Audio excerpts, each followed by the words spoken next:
Hello to everybody tuning in tonight for another episode of the Coach's Corner. How is everybody doing? Good.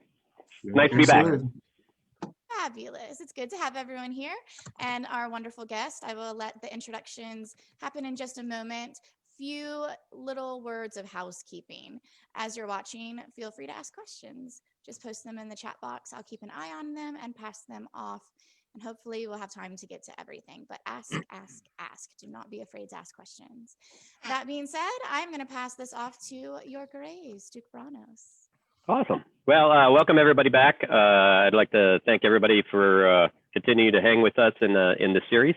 We're doing the live interview of wonderful fighters in the FCA. There's a bunch more. It's going to be kind of an ongoing series for us.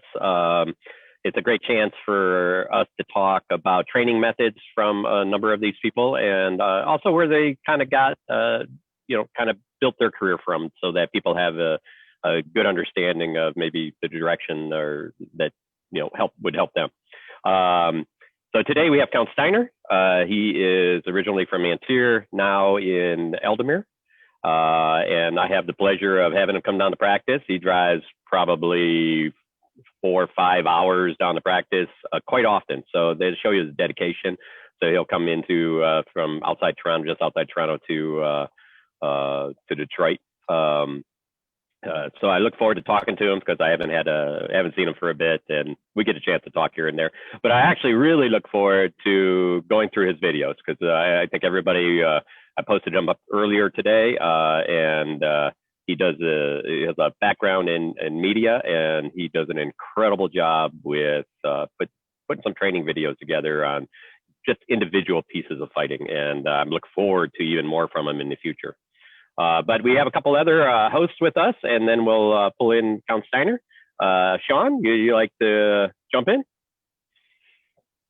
Yeah, I like to welcome Steiner. Great to have you on. I've been fighting with Steiner for a number of years. I think we might have met a little bit on Tier, but definitely the last couple of times I've been to Adult Swim, always had such a great time fighting with you, and just been a great student. So I'm looking forward to having some more conversation about your journey and your path, and seeing what you got on the video. So thanks for joining us. Thanks for having me. Steinar, good to see you, man. Haven't seen you in a while. I haven't fought you in forever. I think it was the last time Tamuki came out to teach.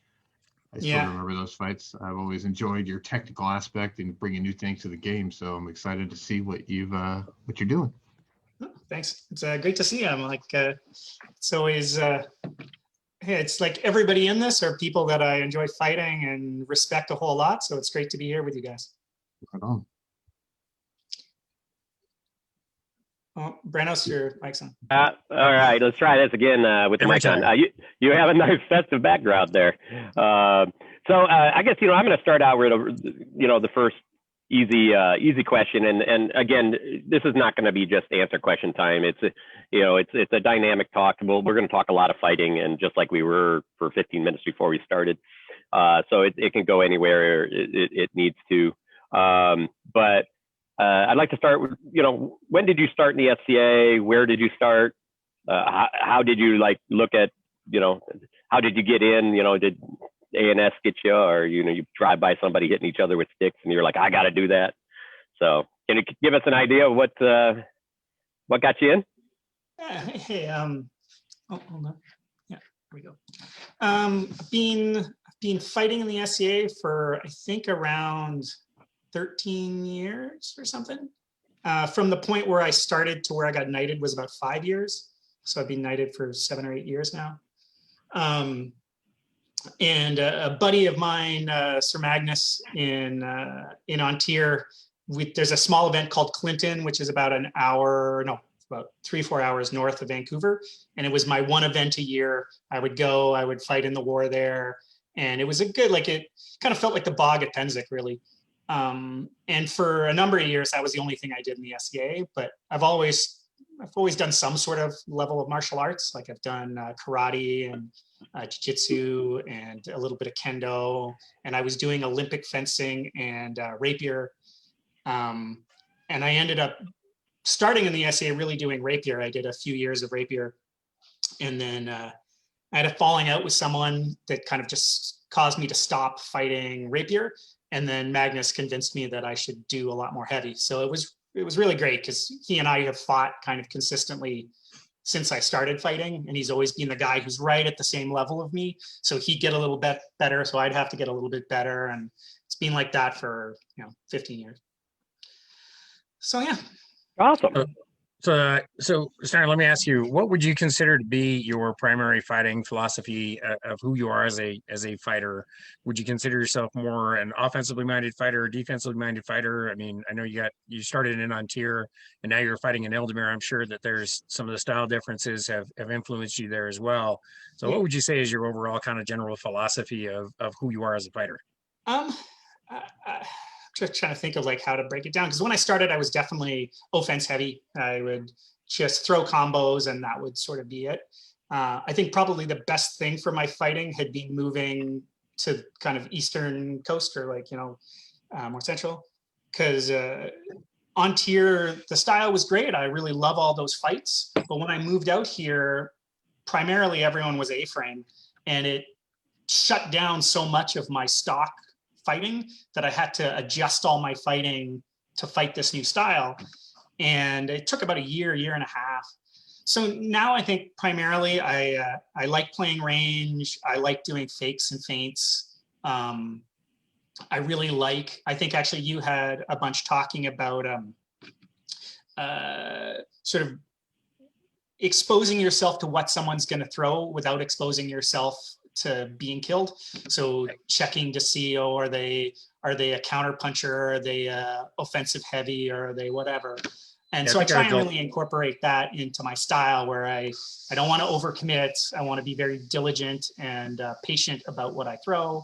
I think actually going out to the Detroit practice has been really great for that as well, that everybody there is so smart about their fighting.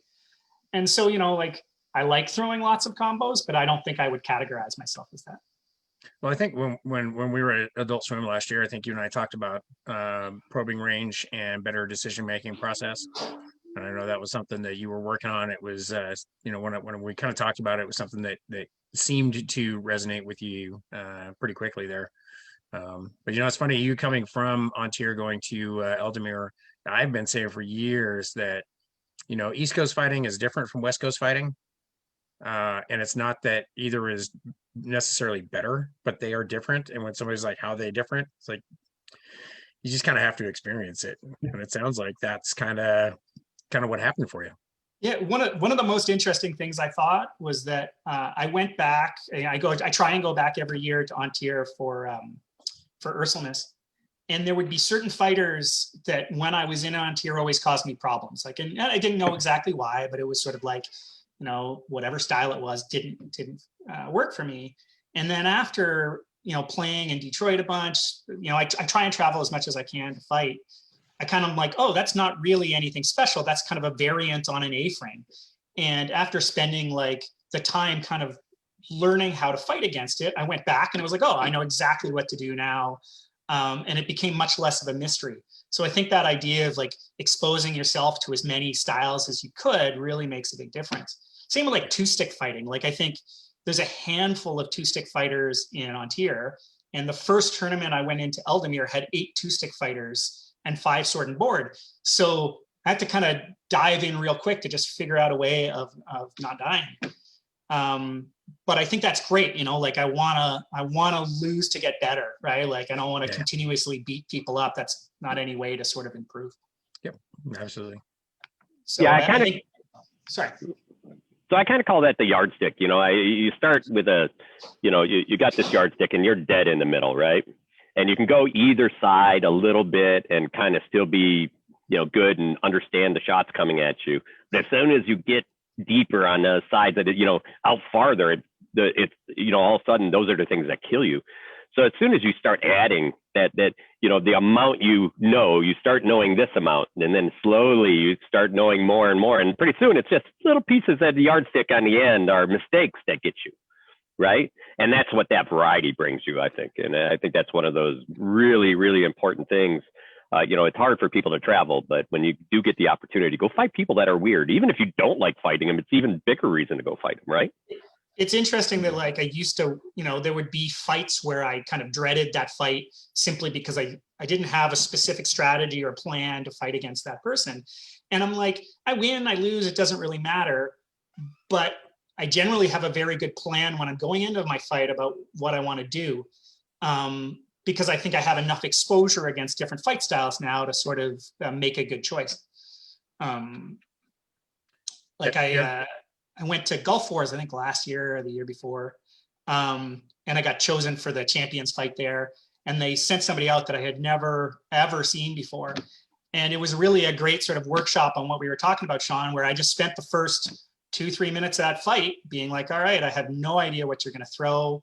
I don't want to get killed stupidly because I just wander in. So like from the outside perspective, it was a pretty boring fight. Like I was, checking range, I'm throwing a couple things. And then about 3/4 through the fight, I'm like, okay, I know what you got. Now I'm going to start, doing the things that I know are going to work. And I felt very safe throughout the whole fight. So it was, it's nice to at least have an approach that even if I don't know exactly what they're going to do, I have a plan for what I do if I don't know. Right. And ultimately, so that sort of champion fight and I mean, you're obviously fighting somebody with a good amount of skill. I mean, that's why they're sending them out there for champions, right? But one of the things about that is that I've always appreciated about like Outlands Prize Tourney and pickups at Pennsic and wherever is that unknown skill versus unknown skill is the truest test of who you are as a fighter and whether and how good your fight really is. So, when you can't Rolodex somebody and say, oh, I've heard about this guy and I know about this and I know about this other thing and I can do all this stuff to him. But when you come out like cold against somebody you've never met before, like how good is your fight? Right. And being able to have that contest and to be able to work through that like you did, and being able to look at it as like, oh, okay, it's like I've never seen you before, but and sometimes a lot of times you can tell it's like, oh, you're from this kingdom just by their fight, and you're like, okay, and then there's certain similarities that are involved in that, and then but training and that exposure is the more you are exposed to the differences, the more you understand the commonalities, because at the core of what we do, there's only there's a handful of very common principles, and the more you get exposed to different types of fights, the easier it becomes. I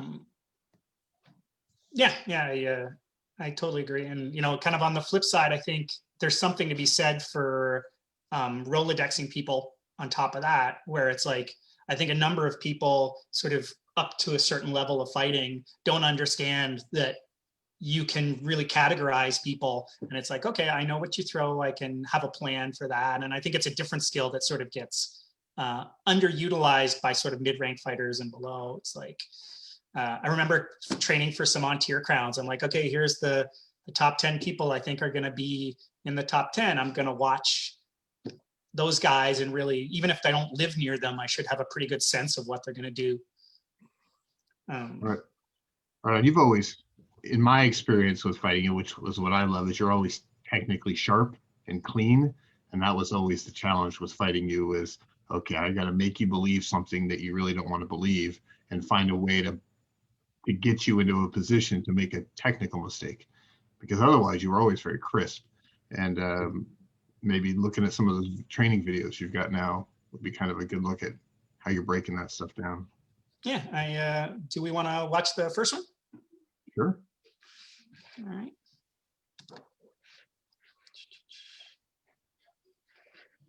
Let me just find it. Can everybody see that? Not yet. Oh, wait, there we go. Now it should be up. Yeah, looking better. All right, I'll just let it run.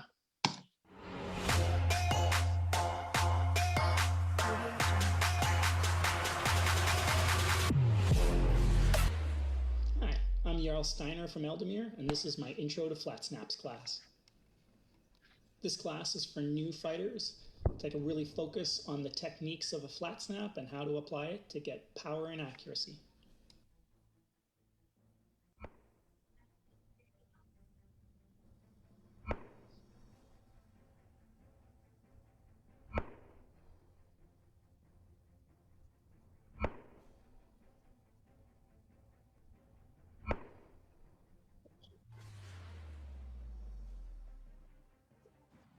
So one of the biggest problems that people have is the forearm strength to do a lot of the fine wrist motion. If you take like a sledgehammer and relax and then squeeze with your pinkies, it gives you a lot of what a standard strike would look like.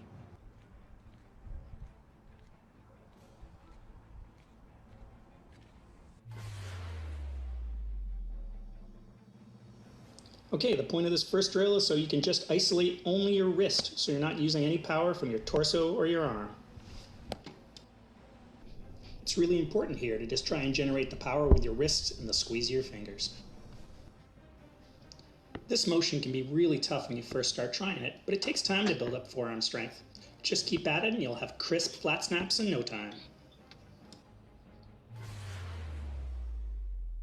Okay, once you're comfortable getting your sword moving with only your hand, it's time to add in the next component.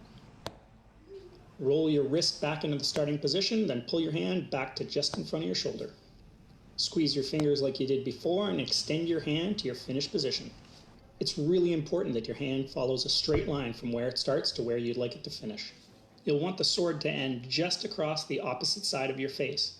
This ends up acting as a defense, so if someone throws a snap back at you, your hand's in a good position to block. At this point, make sure you're not using any hip, because it's important to be able to isolate the different components of the snap that make it successful. And as with before, make sure that you've got full control of your tip, so it's not flopping up or down while you try and do this motion.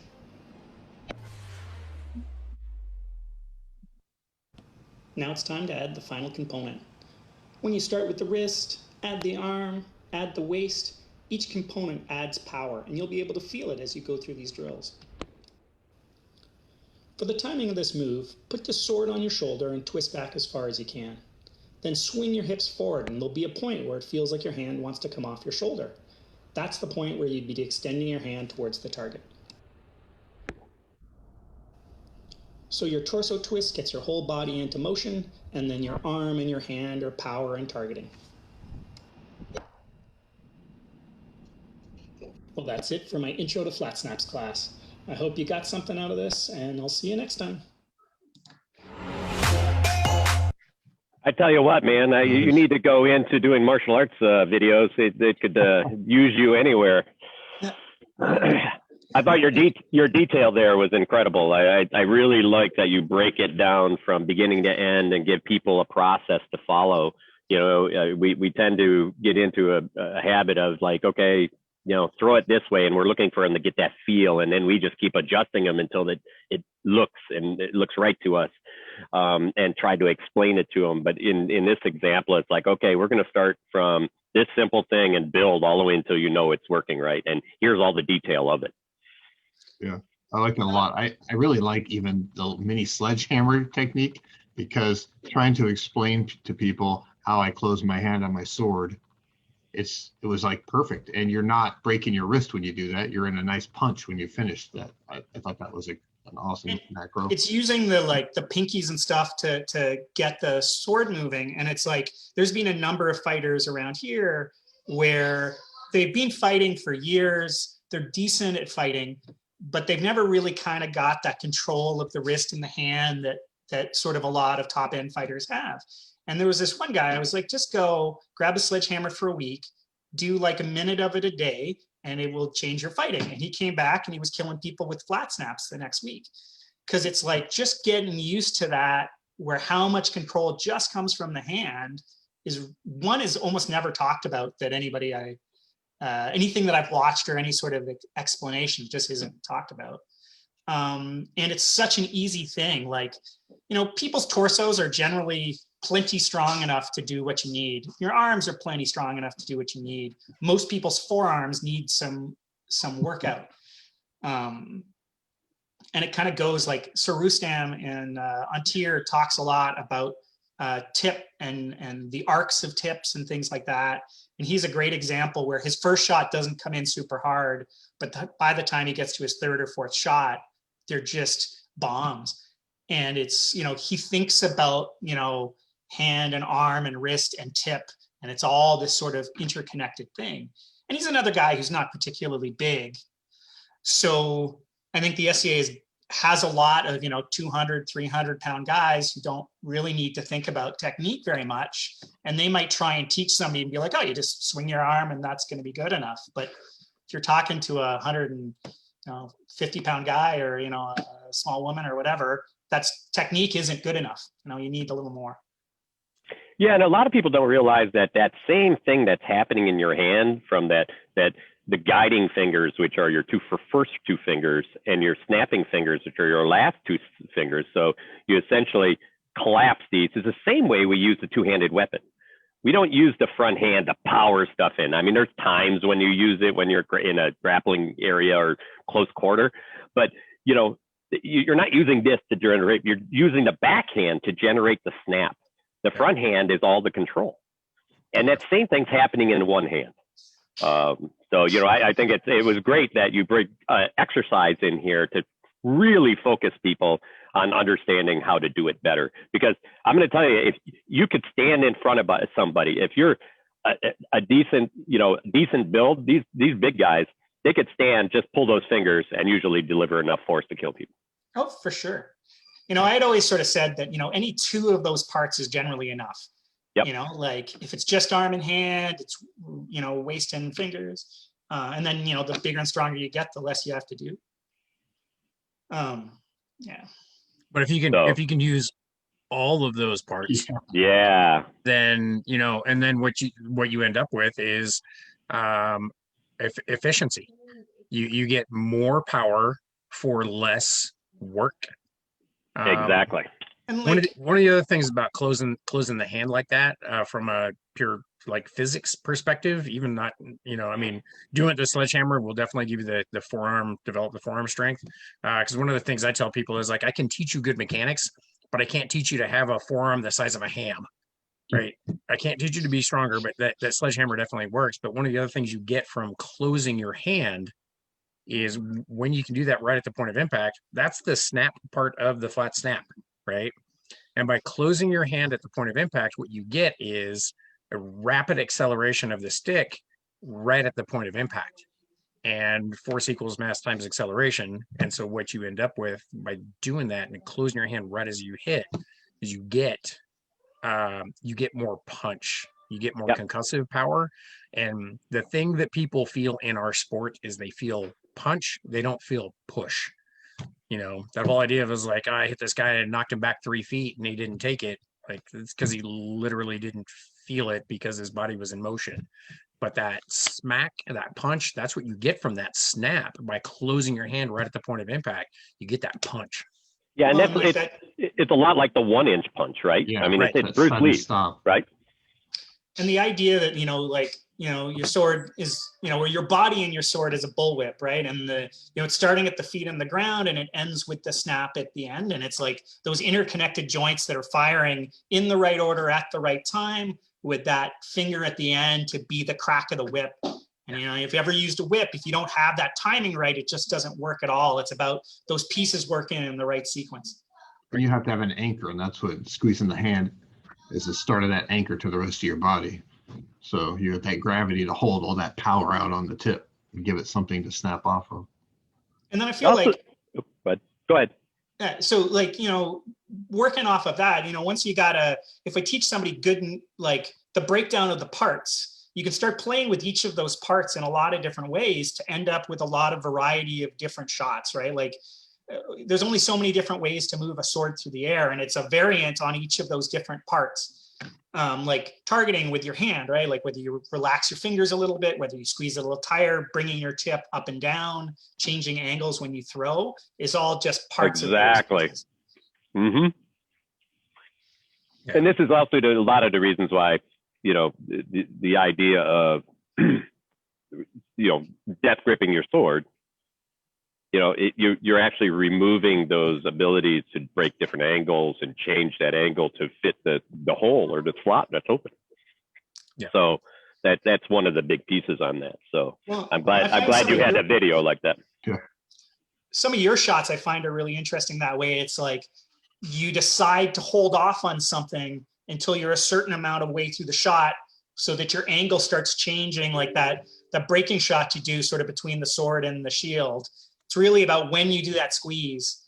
And it's just a great example of that mechanic built into a real specific time slot to hit a really hard to hit spot. So I love it. I like how you, oh, go ahead, Sean. No, I was saying one of the things I really love about what you're doing, especially with the video shows, is the stick rotation, particularly the arc in the at the sweet spot of the stick. You know, because you know, a lot of what we're doing is about stick travel and getting a certain amount of rotation into the stick. And when you were talking about, you know, when you're doing the wrist isolation, right, and you're showing that motion there where you can just kind of rotate the wrist, I think it's important for people to understand that is a part of the thing. And I like how, I mean, I thought I broke things down pretty well, but you're breaking things down basically from point of impact back to your shoulder.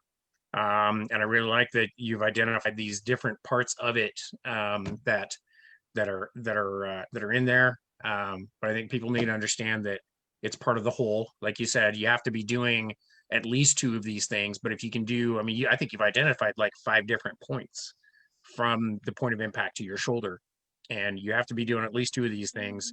If you can do all 5 of those things, that's way better. Well, and you know, when we're talking about tip rotation and stuff like that, one of the things that drives me bonkers is when people let their tip waver on the way in, like it's dropping, and you know, looking at sort of, I used to shoot like 240 frame a second video to watch arcs and stuff like that. And you know, if I'm starting a shot, my tip sort of hits the arc that I'm throwing in very, very quickly. Right. And you know, again, I'm not the best flat snapper in the world, but it sort of, you know, gets down to that arc and it stays on that arc the entire way back. And then when it returns to my body, it's staying in a very nice flat rotation back into guard. And then when you watch people who their tip drops way down low and then they bring it back on target and then they fire, and then when they return, the whole thing's going all over the place. Right. It's really inefficient. It's really tiring, and it kills your power. I like the fact that I'll go out, you know, I don't think I'm a particularly fit guy, but if I go out to things like Adult Swim, I'll be one of the first people on the field, and I'll be one of the last people off the field, because I think my fighting is fairly efficient.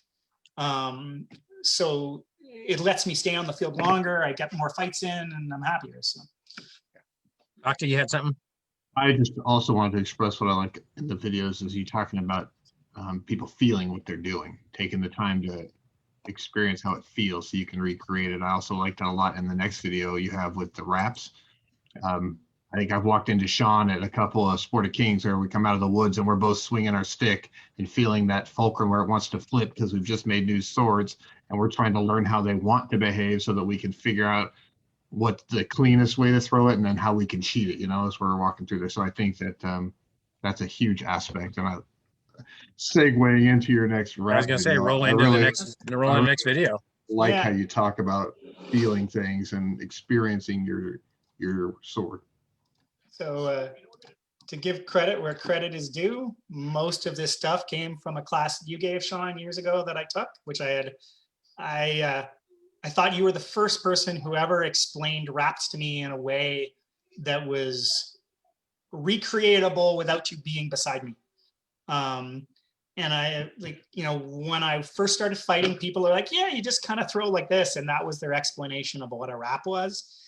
And the amount of people who blow out their elbows or just can't throw a wrap really, and they sort of luck their way into it. And I feel like you did a great job of breaking it down. So Thanks. thank you. Anyway.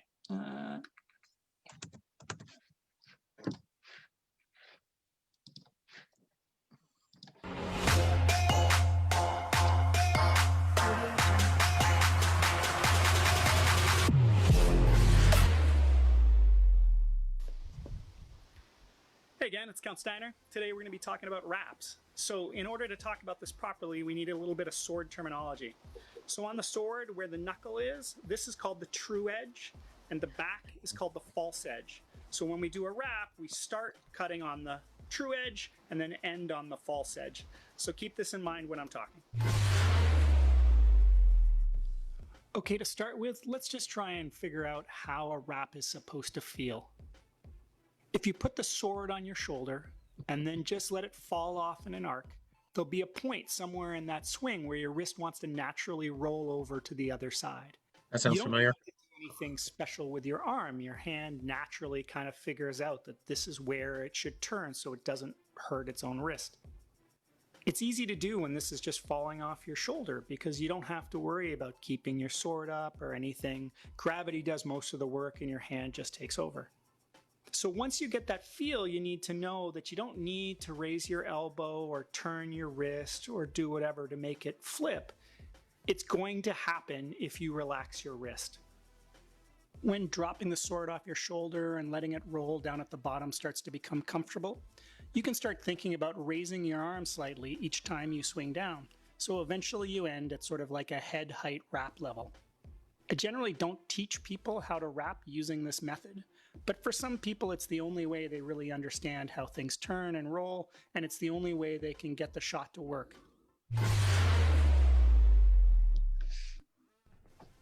At its core, a wrap is a true edge cut that transitions to a false edge cut.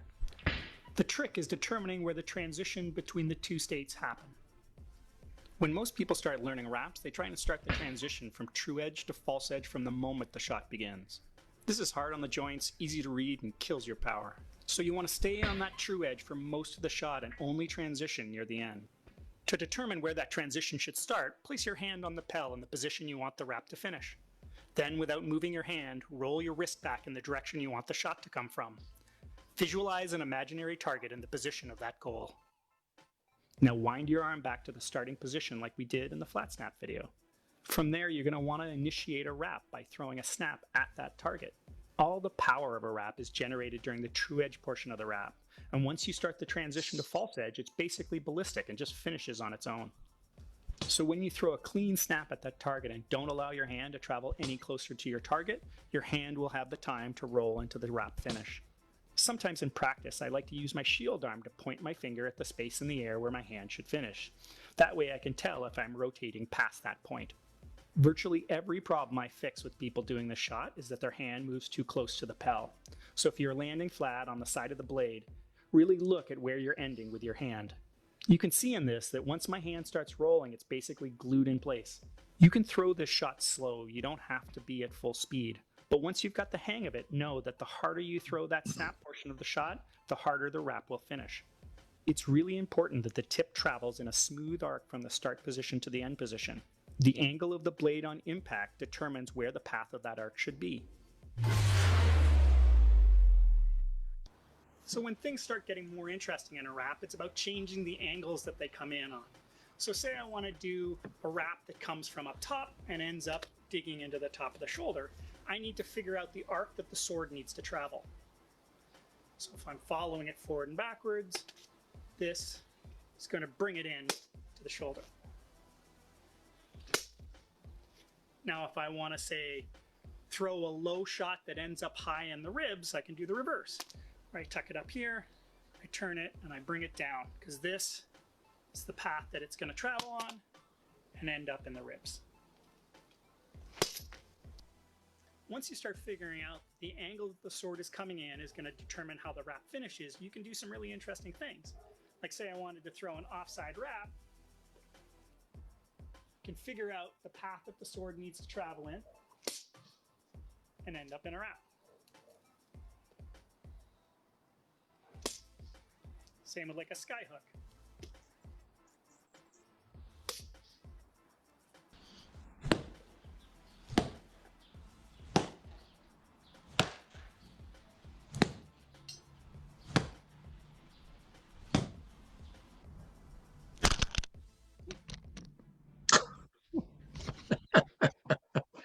Those cameras are cheap, right? Oh yeah, yeah. They're pretty durable though. Strangely, I've hit it a few times when I like. You know. Awesome. I gotta say, I know this is kind of why we have you on tonight, but I have to say, from an instructional perspective, these videos are just really, really great.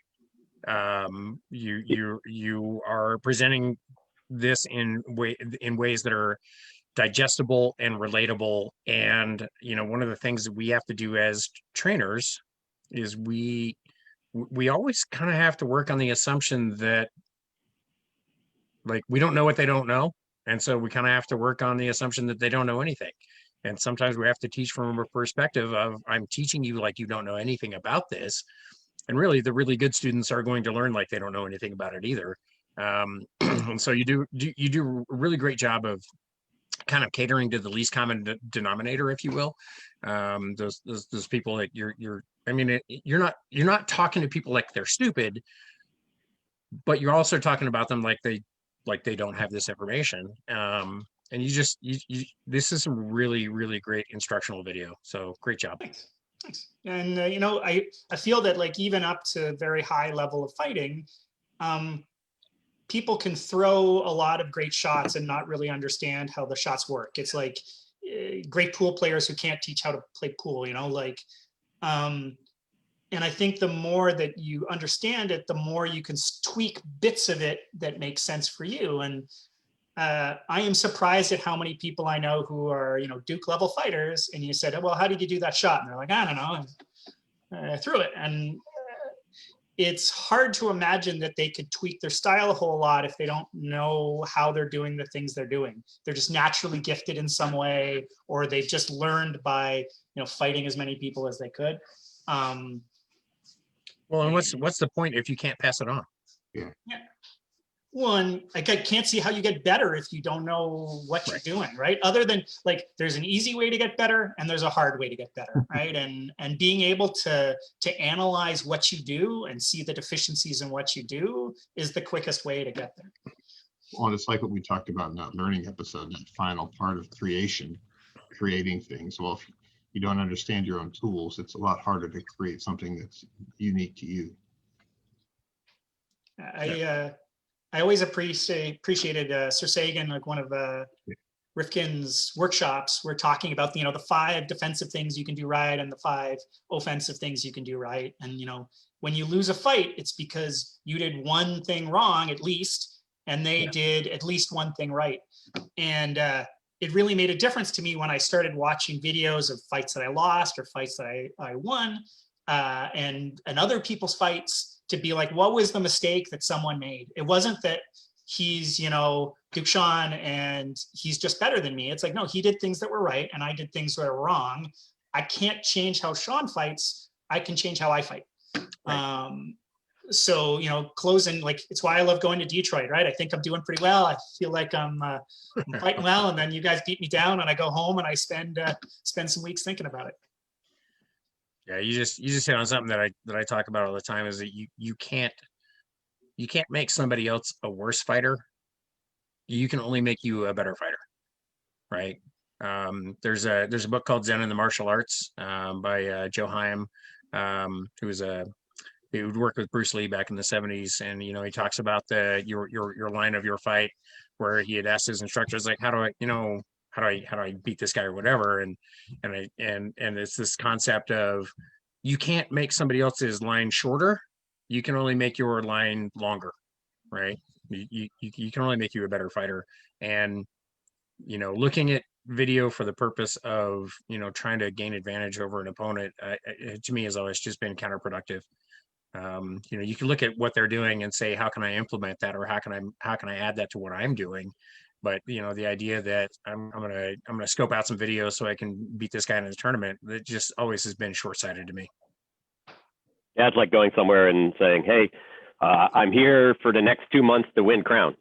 Like, that's great. And that's, I guess, and we talk about that all the time. It's like we get people like, what do you do to train for crown? And I'm like, it's same answer all the time. It's like, I go to practice twice a week. That's how I train for crown, right? For the last 30 years. Exactly. And, and the idea is, there's a second piece of that though. You can go to practice twice a week for 30 years and still practice the wrong thing, right? You got to push yourself. The big piece is finding those new things. And I think reviewing video and looking and seeing what other people are doing to you gives you an opportunity to look and say, I think I can do that to somebody else. And then you have something to work on. And, that becomes a really big piece of your overall life of training. And,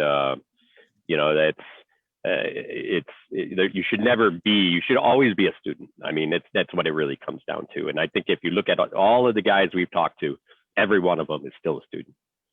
So on that note though, what are you working on right now, Steiner? For videos?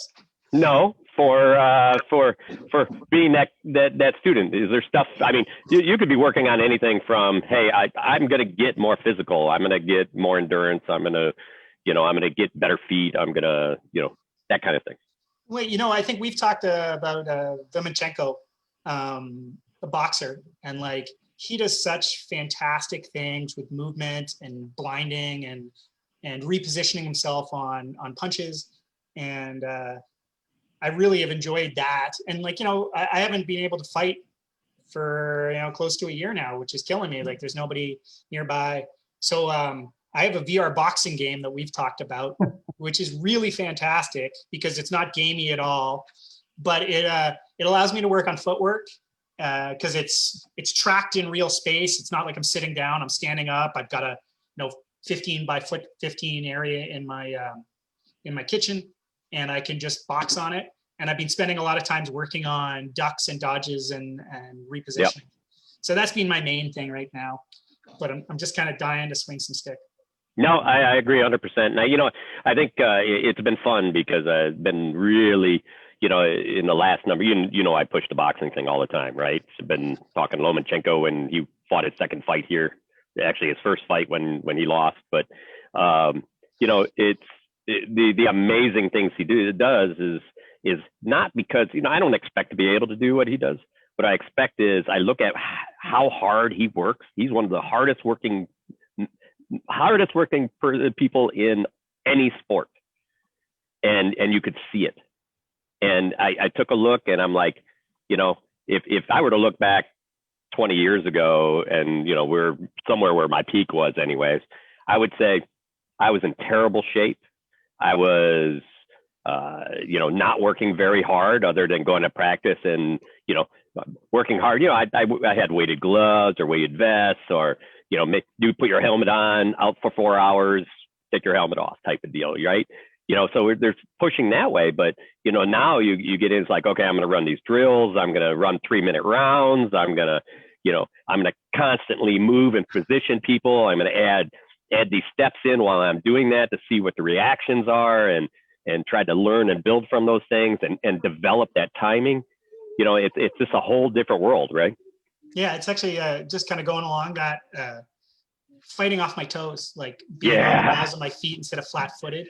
It's something I've really like, and I get really lazy. Like I feel bad because I try my best to find like yardsticks, like good people who really challenge me, and then I find when I'm fighting people who don't challenge me, I'm way too lazy. And I rely on the fact that I can kill people and that I have a very good defense for the most part. And doing something like, if all I think about this fight is keeping on the balls of my feet and doing those little sort of jukes and moves, it's a win for me. And I gotta keep reminding myself that it's not about winning, it's about practicing. And so. Well, and that's 100%. And what that's going to do is you're going to drive other people to work as hard as you are, right? And you're going to come here. You already know I do that stuff. So, you're going to drive other people to say, man, you see the crazy stuff he's doing. I mean, I go to practice now and we complain about this all the time. It's like, I got to remember to keep doing that stuff. It's like, oh, I've been standing still for more than a half a second. I better move. Right. And, but a brand new person rolls up, and we have a number of them, and they're like moving and sliding and shooting angles. And I'm like, I hate these people, because that's just natural for them, right? Because they're watching us, and they're like, oh, well, they're doing it without thought. No, we're thinking about every minute, And but what that's doing is pushing our art farther, right? Yeah. Another problem I have is fighting to the level of people who I fight. So my best fights are against the best fighters, right? Yeah. And it's like, there was a fight we had. I got Shay shot some video of it, and I was watching it the other day, and I was like, and we went a long time of throwing and swinging and moving, and not much happened. And it was like just one of my favorite fights to watch. And I don't get that against people who aren't, of your level, Yeah. So anyway. Yeah, I mean, you talk about being lazy. I remember years ago, I had a fighter practice that I went to where, I was just having one of those days where I was perfectly content with 50% win-loss ratio with everybody that I fought. And I put out just enough effort to maintain just baseline 50%. And it was like, I just don't feel like putting in more work than that today. And sometimes you have those days where this is the amount of work that I feel like doing.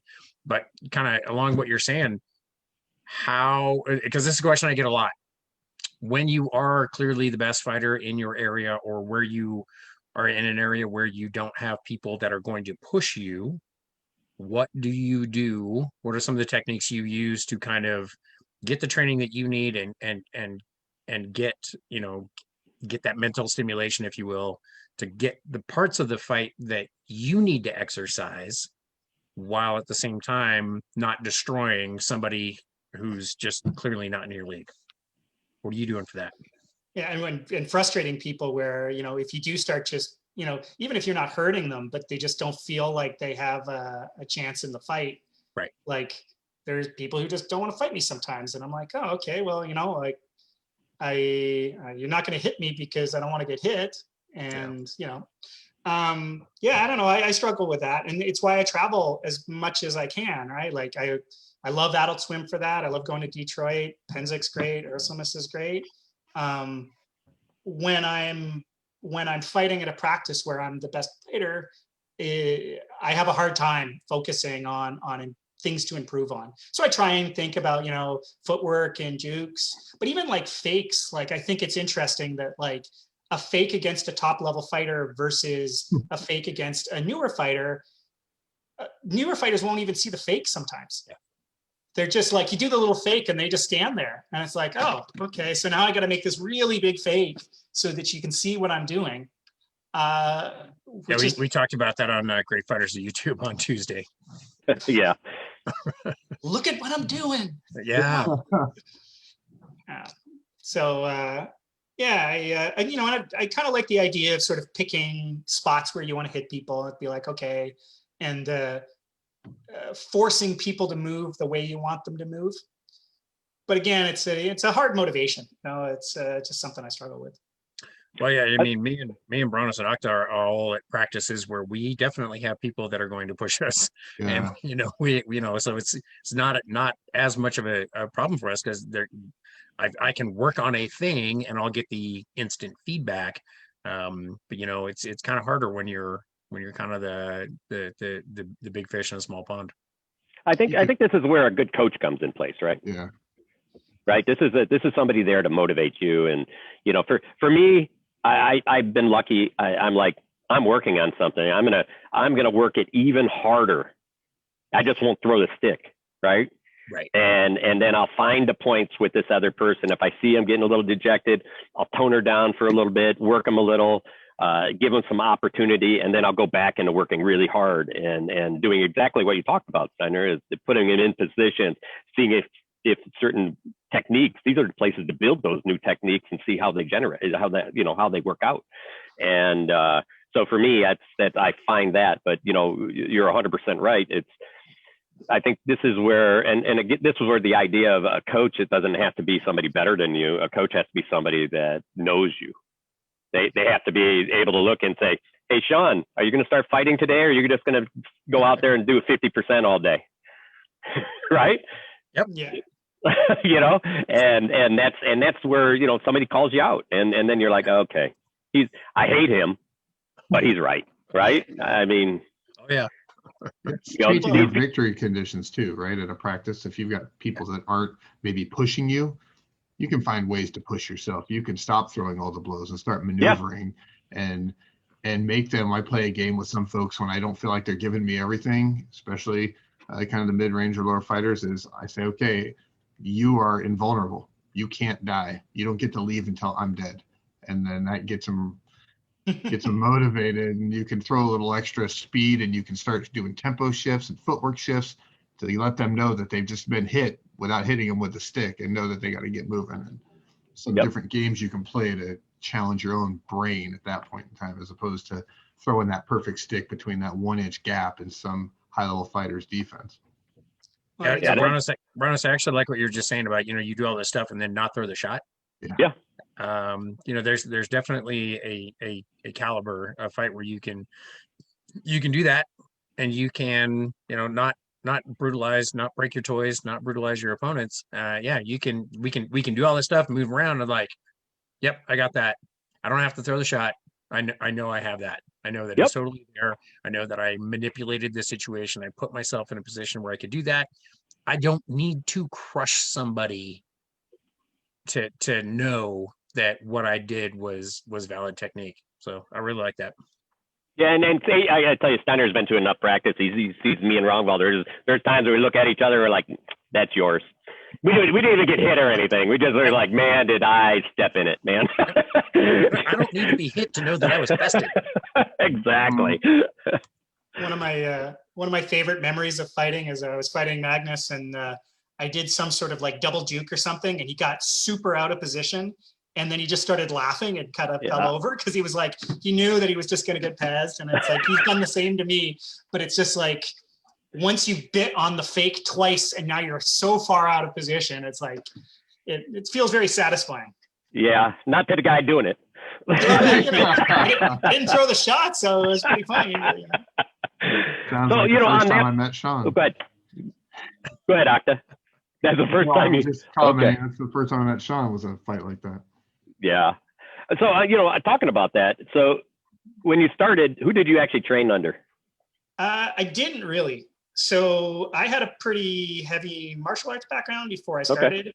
And me and Magnus basically, like, I didn't get swired until a year before I got knighted. And it was basically, I think, just so I had a knight to get knighted. Right? He's a great guy. And who were you squired to, Magnus? Pardon me? Who were you squired to? Duke Ian. Oh, okay. Ian Gowan. Yeah, Ian's a good guy. But he's a lefty. He fights really different from me. You know, he helped me sort of get sort of like other elements of my game up to be a good spot for knighting. But as far as fighting, we didn't really talk a ton about fighting. So it was basically me and Magnus. Like, I felt very lucky that he was a good guy. He's that honest feedback you're talking about, where we would go have a fight practice. There were 2 practices in Vancouver at the time. So there was one that was beside the school, and then there was one out at like a rodeo area. And the rodeo area had all the high-level knights from that area, and the school had a bunch of new people. So we would go and just mangle people at the school, and then we would go to the rodeo and get our ass kicked. And like each week would be sort of, we're slowly working our way up in the rodeo and thinking of things to do at the other place. But he was a great guy to be like, if I was doing something crappy, or if he didn't like my fight, or if he did like my fight, he'd tell me, and he would do the same thing with me. He still sends me messages all the time. We were talking about a number of people who had come up in that area that had a matched pair. It was like these 2 people kind of got knighted at the same time, and they were their own kind of worst enemies and best friends in terms of like learning against. And it feels like that pairing happens quite a bit when you don't have high-level teachers in the area or anything like that. Yeah. It's your Find somebody who's at the right level. Yeah, your contemporaries. Yeah. And, you know, they get better, and it forces you to get better. I tell you, I fought the first time I fought Ian was at Sport of Kings, and he totally savaged me. And I'm like, I need to get some more of that right there. And I was like, I was looking to hunt him down. I couldn't find him the rest of the weekend, and then he went and won his first crown 2 weeks after that. Ian's a very smart fighter. It's one of the things I've always like respected about him, and I think it's one of the reasons why, as a knight squire relationship, it worked well. Is that I think he appreciated how I approach fighting, and I have a ton of respect for how he approaches fighting. He's really willing to sort of break techniques down. He's willing to try new things. You know, for a while, he's not a. I think he's 5'6". If he's not, he might kill me for saying stuff. But he's a short guy, and he's got like he fights with like a 40-inch sword sometimes, and his sword's way back behind him. But he's still, you know, he's using more period techniques, but he's thinking about how to apply them, and he does a great job of it. It's a shame that his style doesn't match up better with my style, because I would love to talk to him more about that sort of thing. But yeah. Yeah. And to be clear, when he whipped me up, I knew I was bested. I mean, I and that was another one of those unknown skill versus unknown skill. I mean, he might have known something about me, but I'd never fought him before. I'd never seen him fight. And it was great. And I mean, that was the fight that I had that weekend. That was like, makes me go home and want to do more work, you know, because I'm like, I got, you know, I got handed to me. So I'm gonna go home. I got things I got to fix. Yeah. You know, it's, you know, going to like Adult Swim, like when we had I enjoyed our fight at Adult Swim, you know, like there was a few fights there where I was like, I'm going to go home and I'm going to think about this and I'm going to think about what I'm doing. And that's what I kind of live for in fighting, in terms of like, it's not super exciting to just go and just be like, okay, I'm going to do what I normally do and I'm going to win and move on. I want to get pushed. So yeah, I try and tell everyone that I think a huge amount, like Ontier, I think is really good about promoting squires to travel. And, you know, it's such a big kingdom, especially when Avicall was part of it. You know, like if you wanted to get knighted, you needed to travel all the time and go to a lot of different places. And it just forces you to have those unknown fight versus unknown fight.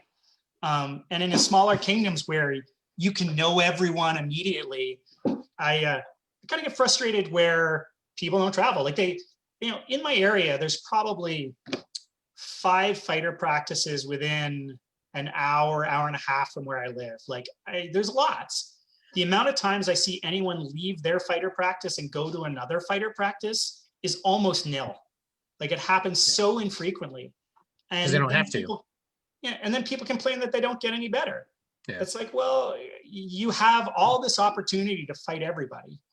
And then, you know, like Detroit for most people is, you know, 4 or 5 hours away. Like that's, coming from Ontier, that's nothing, right? Like 12 hours to go to an event. So with you moving, and I haven't fought you since you moved. So couple of things. What's your biggest takeaway? What's your newest technical change, or your biggest technical change from going to Ontier to Ealdormere? And yeah. Answer that one, and then we'll ask another one. Well, and I kind of think like 2 biggest things I think were going to the Detroit practice and working with Brannos on more sort of push and pull and not fully committing, and those sort of like at range engagement without stepping into the danger zone. I think that helped me a lot. And then a variety of shots that work against something other than the Ontier guard, right? Because like I had my flat snap, I had my wrap, I had a leg shot, and that was sort of like did me for the vast majority of things. And it's a good measuring stick to go back to Ursulmus. And like, you know, before I left, I don't think I'd ever really cracked. So for anybody who hasn't been to Ursulmus, it's like a 160-person tournament. You know, the final rounds are like Sweet 16, the top 16 fighters. And like getting into those Sweet 16 is a hard fight to do. And often it was those sort of fights that I was talking about before, where it's like, yeah, people I know, that I know their style, I felt like I was pretty good. And then the people that I didn't know the style, I would lose fights I shouldn't lose. And I feel like even just the exposure to the other fighting styles has helped me immensely. Where the last, like, 3 times I've been to Ursulmis, I've made Sweet 16. So Nice. like it really paid off in terms of like my results against other people. Same with like 2-stick, right? Like I had no idea how to fight 2-stick. Now I have a very solid plan of how to fight 2-stick. Well, I Also, think it seems like being it- on. Oh, Go ahead, Octay. Go ahead. I was just gonna say, it seems like for me, listening to you talk, I always felt like you were a really solid fighter, very technically minded, and it seems to me this move has opened, not necessarily technique-wise, but mentally, you've evolved to creating more tools and understanding the flow of the fight more than you did already, which is a little bit frightening to me, and I can't wait to experience that firsthand. I've been looking for you, man. I'm coming out. You let me know when. You let me know when. I will meet you wherever. The hope is to make it Octay, you could go out to Spartacus. Adult Swim. That's on my bucket list now. I'm gonna make it, and Rifkin will make me go. It's amazing. It's I want to go. amazing. So with Well, that, and- what? Oh, I was go gonna say ahead. that's one of the things that Steinarr gets out there is, I think you get greater exposure to a wider variety of styles. Because with Ontier being in the PNW, you're kind of in that corner of the country, whereas where you are right now, you get exposure to Mid-Realm, probably North Shield, Ethelmark, Ealdormere, East Kingdom. I mean, there's so many different styles that you have access to in ways that you just didn't in Ontier. Yeah, well, and I do think it's funny that like that on-tier style, there's my squire and maybe one other guy who fights a similar style to that, but I'm kind of the oddity now. So it almost feels like the sort of left-handed advantage where it's like, the lefty fights a right-handed fighter 9 times out of 10, but a right-handed fighter fights a left-handed fighter 1 out of 10. So there's just sort of an intrinsic imbalance for a lot of the time. And I kind of feel like that when I walk forward in the style that I'm fighting in and people don't know what to do. Of course, when I get to a certain level, everybody has that sort of experience, but from a mid fighter level, it's pretty funny. And with Penzik and Adult Swim and, Ice Dragon and a bunch of the other big tournaments, it's nice to be able to fight lots and lots of people from other kingdoms with larger shields, smaller shields, great weapons. Like, there's very little great weapons in Ontier. And the first, the crowns that are in Ealdormere tend to be mixed weapon finals. So going into my first finals where I'm, fighting 2-stick and fighting other things that I've never really fought before, forced me to try some new things. And then I also find that my fighting against great weapons is much better now because I fought with great weapons. So, and Duke Paul Beltrix had some really great stuff that, I've kind of, I try and take things from everyone, right? Like there's lots of stuff from you, Sean, lots of stuff from Brannos, from Paul. I feel like that's one of the best things that we can do is take the things that work from the different great teachers that are out there and sort of make it your own. And when I present things like the videos, it's really about giving people a toolbox to choose from. So what's the next video? What's the next video we're going to see from you? I was working on an offside one, but it's been it's kind of about half done, and it's been half done for a while. Here's the pressure. Here's the pressure. It is done, man. We live vicariously through video. I am a cinematics director for video games. And so we have a mocap studio with the whole suit with all the balls and stuff.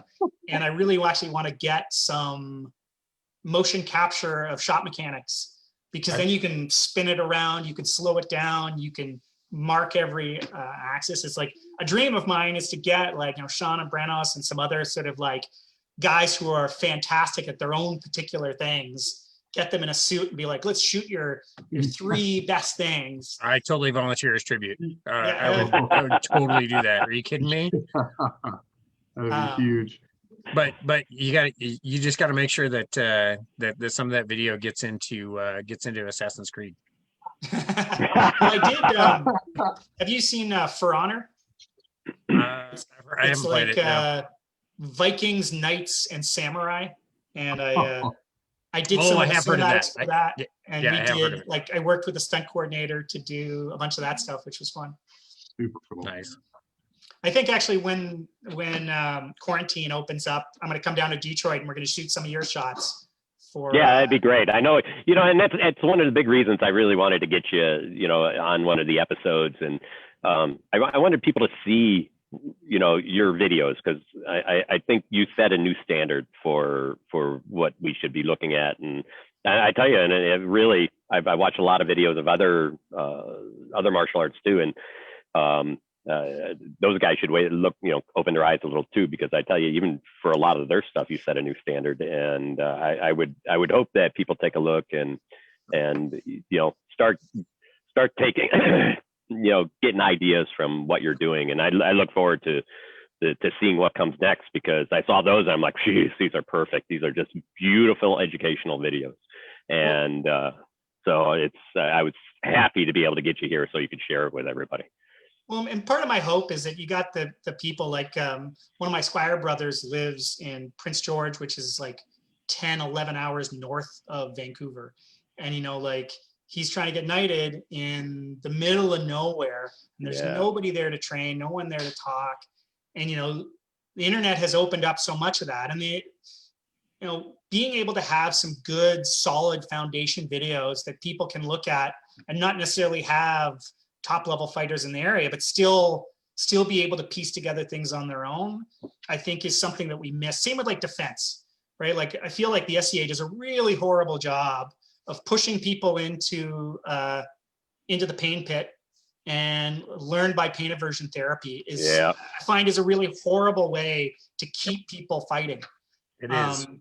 You go take kendo or whatever, and it's a year before you're swinging stuff. And I'm not saying that's what we should do, but they understand that if you just push people in and say, yeah, swing it and we'll fix it, is not necessarily the best way to keep people motivated to go. Yeah.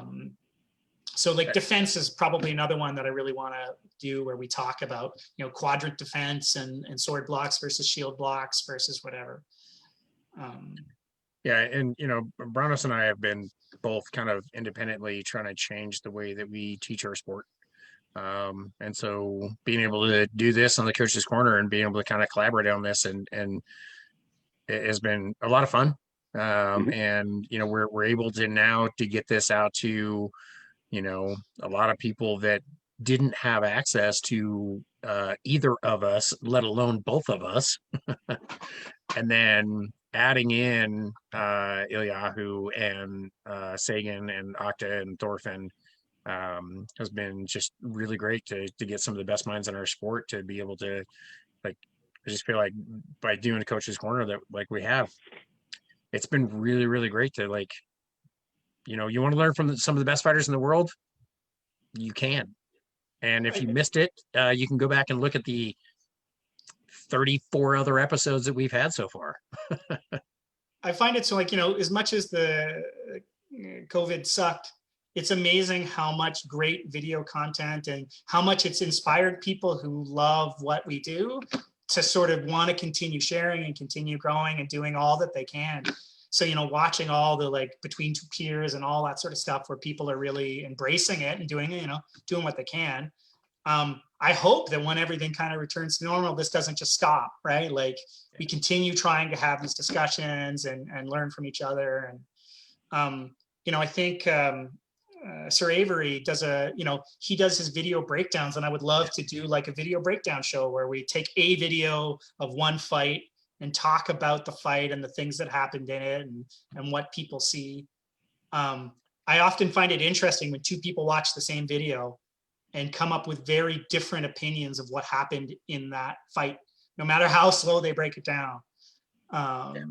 So, yeah. Yeah, the work that Avery's doing is really good. The interesting thing about that is by his own admission, there's some of the stuff that he's not quite at the level of fighters that he's picking apart, but his analysis of what's happening is really good, especially considering that he's doing it kind of cold without knowing who those fighters are, kind of knowing their tendencies. Just what he's seeing is actually really, really good. Yeah, and like I thought it was the styles he's more familiar with. It's interesting to see him critique like a style he's familiar with versus a style he's not familiar with. It's like, I think he broke down one of your videos. Yeah. And Brannos, and Yeah. I watch you a lot, and I'm listening to what he's saying. I'm like, I don't think that's actually like, but he's doing the best he can. And Yeah, like, yeah. you know, it's just a really great, like, one, lots of people know those videos, really like his breakdowns, and I think they're great. It would be cool to bring in a few different, like, people from different styles and be like, okay, I'm good in this style, and I'm going to help analyze the style that we're reviewing. Like, it'd be like, I don't know. Well, we are doing, I don't know if you saw on the Coach's Corner group, we are doing a video review. We did one a couple of weeks ago with Sir Helga and Duke Thorfinn, and we had such a good time. We're doing it again. Oh, fantastic. So coming up, not this coming Monday, the following Monday. The following Monday, yep. Yeah, we've got a couple of unbelted fighters that we got some video from that we're going to be going over and giving them some advice on how to fix their fight. And we put out the call. We had like 8 unbelted fighters that were interested. And so we were able to kind of schedule those out for the next 4 months. We'll be able to do 2 fighters per session. And I think being able to, part of the reason we went with the unbelted is, because like, how much time do we need to spend saying, "Oh, really good fight, Your Grace"? We wanted to give access to this kind of knowledge to people who, quite frankly, would think that they don't deserve it, right? How many unbelted fighters did we run into? Said, I don't want to bother him. It's like, oh, he's fighting with the Dukes and he's doing all this other stuff, and don't want to waste their time. It's like they think that they don't deserve it, and they sure as hell do. What do you look for? Yeah, we're gonna do that. Looking forward to it. No, that's fantastic. And like, to be honest, I think the more, like, I always want to train the people that I think, one, will put in the effort, and 2, I feel like could improve quickly with not, it's hard to make a good fighter that much better, right? Like, the improvements take a lot longer for anybody at the sort of top end, but taking like a mid-rank fighter who's dedicated and being like, okay, we're going to fix this and this and this. It's so satisfying to watch people suck in information and really improve. Like my squire came from Ampcard doing foam fighting, and he came with like a really good background in movement and throwing and stuff like that. And he was really good about just emptying his cup and saying, I've done this for 14 years in Ampcard. I'm trying something new. I'm going to accept what you're teaching, and seeing his skill level just go up because he was willing to put in the time and effort. But now he's starting to get to the point where it's like, yeah, now I'm getting good enough that it's harder to make those big, quick improvements. And, is what it is. And those improvements are less visible and much more consequential. Well, and they're actually not physical. A lot of that ends up in decision making, and the mental part of the game. And it's also the reason why it's very difficult to judge a high end fight scenario, because there's mental parts of the game where, all right, well, here he wasn't throwing. He threw this shot light because he was sitting on his feet wrong or didn't turn his hip. What he doesn't know is that somebody threw that shot light just to make sure the other person understood he could touch him. Right? Because you touch somebody, they think. You touch them enough, they start understanding that you can.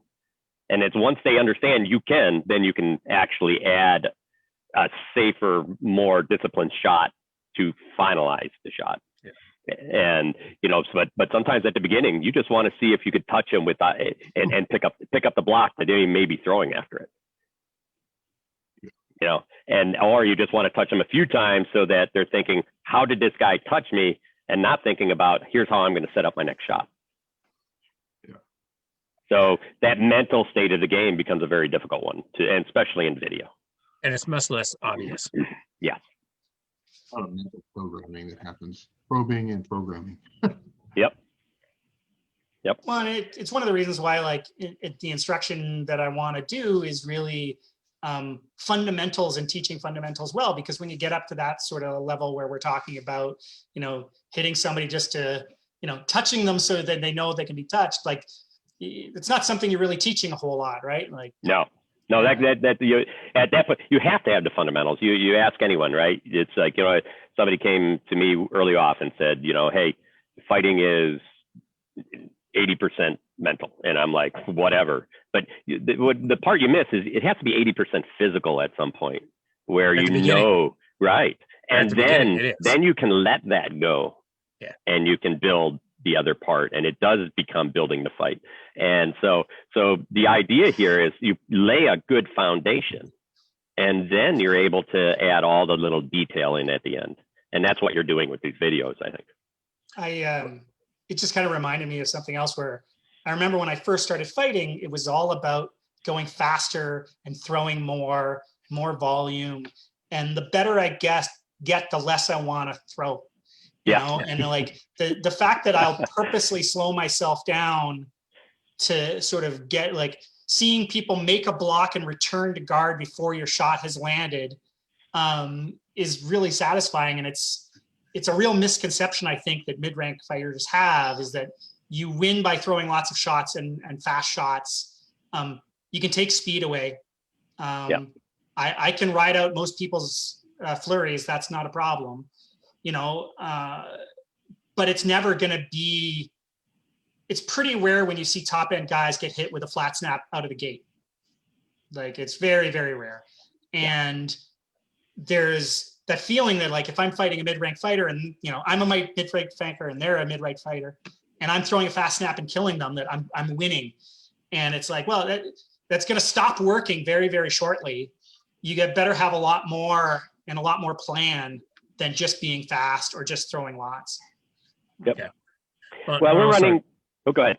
I was going to say, part of my evolution has been, you know, throwing, you know, I certainly had my time when I was throwing combos and I was throwing a lot of shots. I was throwing not a lot of, but there were some creative or complicated mechanics. But there came a point where I see somebody throw something that I used to throw a lot of, and I'm like, I just don't do that anymore because I don't have to.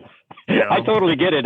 It's like, and not only don't you do it anymore, but I forgot how to do it. It's so bad, you know. And in fact, I was just teaching the other day. You know, we got a little pod here, so I was doing, you know, basically the hook throws, right? And that's how I won crown in my first crown. It was like I would hook and throw in a time. They'd be like, you couldn't have hit me because my sword was there. I'm like, it wasn't there for a half a second. Long enough. Right? and so I was teaching those, and but that builds that timing, and later you can use energy or fake to build that same timing, right? But you have to learn, you have to build it. And the easiest to build a fake and throw is very difficult, but to build a physical, I touch and tap at the same time. Is something physically you can do and you can practice. Yeah. Well, at the same time, some of that stuff that I used to throw that I just don't throw anymore, that was all part of my evolution. Mm-hmm.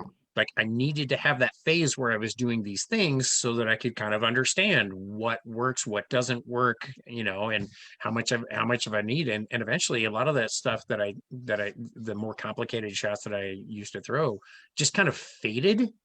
There was never a point where I was like, I'm not using this anymore. It was just like, it was like several years. I'm like, oh yeah, I used to do that. And now I just throw flat snap instead.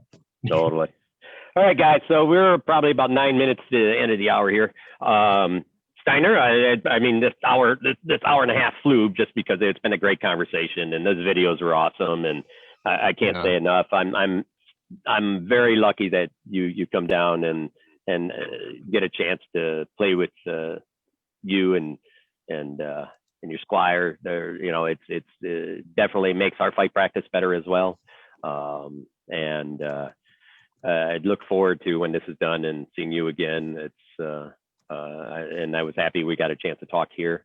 Is there anything else that you'd like to kind of talk about before we kind of wind up the show a little bit? I just gotta kind of repeat what you're saying. It's been a really pleasant hour. It's nice to, like I said at the beginning of the hour, you're all guys that I hugely respect and have hugely respected for my whole fight career. And each of you have brought something that really, I think, has helped me in my fighting. And it's nice to be able to start giving, back in a way that I feel other people can learn from me and improve. And I also think it's great that we continue to learn from each other. Octa, we got to fight because we haven't fought in probably 8 years. Oh yeah, you owe me some teaching. I need some of your teaching, man. Man, I want some front row action to that. We'll sell tickets. We had some knockdown drag out. That was in my full-on flurry days where throwing a lot of shots, a lot of heat. You and I have never had a fight that's been conclusively quick. You were never a person that the fight was going to end in the first 15 seconds. Man, we've had some great ones. No, it'll happen again soon, I think. I have to up my game. Go buy that boxing video game.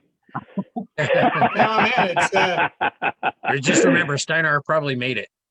I wish, man. Maybe so he can program us all to drop our shield at just the right time. So when Steinarr makes the SCA video game, it's going to be Steinarr beating up Octa. I'll take it. I get to put that suit on. Yeah, I'm in it. I learn more that way.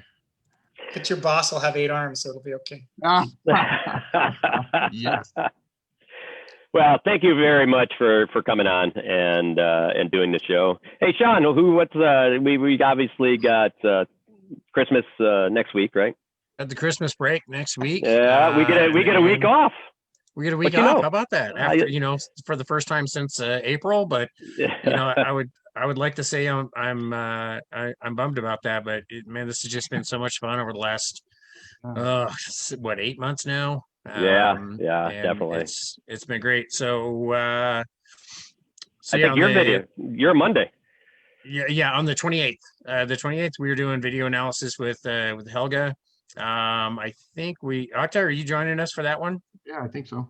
Yeah, I think we've got Thorfinn and Octa going to be joining us. We have for that one we've got His Lordship Finnan McBrazel from the East Kingdom and Lord Primus from Artemisia. They're going to be sending us some videos, and we're going to sit down and pick that apart and show you guys the sort of things that we look for, and try to give them some concrete steps they can make to make themselves a better fighter, even during the quarantine there. And then see New Year's. We've got welcoming to New Year, so we're going to turning your goals into action plans. So we got Tristan and Brannos and Thorfinn are going to be involved in that one. So we got a couple of good things that are coming up. Yep, we'll wind some people up and get them going. Hey, this is for everybody out there. It's a great chance. Hopefully, a lot of people have some time off between the holidays, and come on out to SCA Coaches Corner on Facebook. Ask questions. Have a little bit of fun.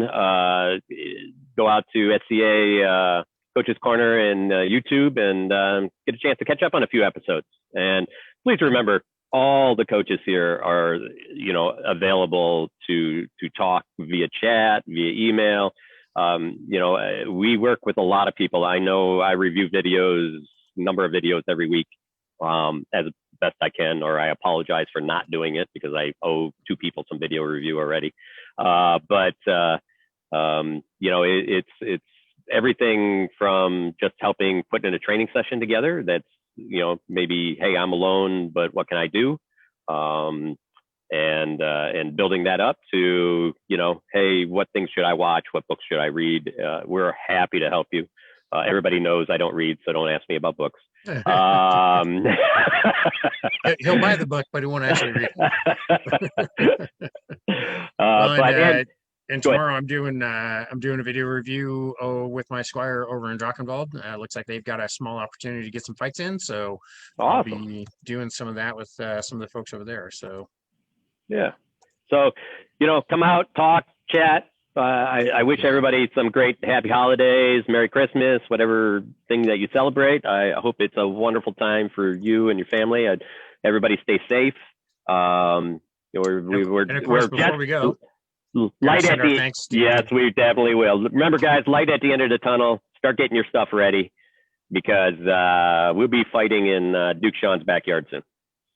Soon, not soon enough. I think we were hoping to do spring training this year, but I think we're going to put it off and Yeah. make a big plan for 2022. Okay. So spring, March, April-ish. We'll have to look at what the dates line up there. So, but we're looking at. We wanted to do it this year, but I don't think Yeah, it's it's going to close. happen. Yeah. So, but I think next year we'll have everybody out and have a good time. So. Well, you're going to have to explain that to Saib. I'm not going to tell her. Vesper, thank you so much. Yeah, always. I'm telling you. So, tell us when we have to come and put the lights up on your house and decorate your tree and get all that stuff going. And all that good stuff. We owe you so much. It's incredible. You are totally a gift. You're this year's gift to the SBA, to me. Yeah. You've done a lot of work in a really, really hard time for us all, and we definitely appreciate you week in and week out. I don't feel deserving of that because really you all are the ones that did all the hard work. I'm just kind of, making Right, it we're just talking available about as best stick. as I can. We're going to do that anyway. That's not hard work. We're doing the same thing we always do. We're talking about fighting. Ask us to do something technical. Yeah, Hell that's no. right. All us IT guys failing at the IT part. Well, thank you all for tonight, and for everybody out there watching. Happy holidays. Take good care of each other. Holidays are a hard time for many people, so lift each other up, support each other. We're all one big, not always happy family, but one big family all the same. One big dysfunctional family. That's right. That's so right. I look forward to seeing everybody back, and happy holidays. All right. Have a good week, everybody. Bye. Take it easy, everybody. Bye, guys. Good to see you, Steiner.